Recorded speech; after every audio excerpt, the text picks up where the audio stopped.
ದಾಂಡೇಲಿಯ JN ರಸ್ತೆಯ ಗೂಡಂಗಡಿಯೊಂದರಲ್ಲಿ ಕಾಣಿಸಿಕೊಂಡ ಬೆಂಕಿ.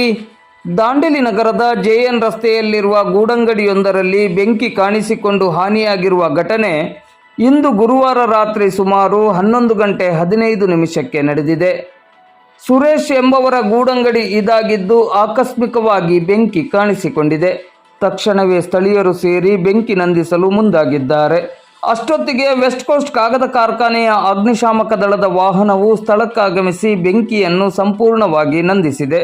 ಸ್ಥಳದಲ್ಲಿ ಸಮಾಜ ಸೇವಕರಾದ ಪ್ರವೀಣ್ ಜನ್ನು ಸೇರಿದಂತೆ ಸ್ಥಳೀಯ ವರ್ತಕರು ಹಾಗೂ ಸಾರ್ವಜನಿಕರು ಬೆಂಕಿ ನಂದಿಸಲು ಸಹಕರಿಸಿದರು.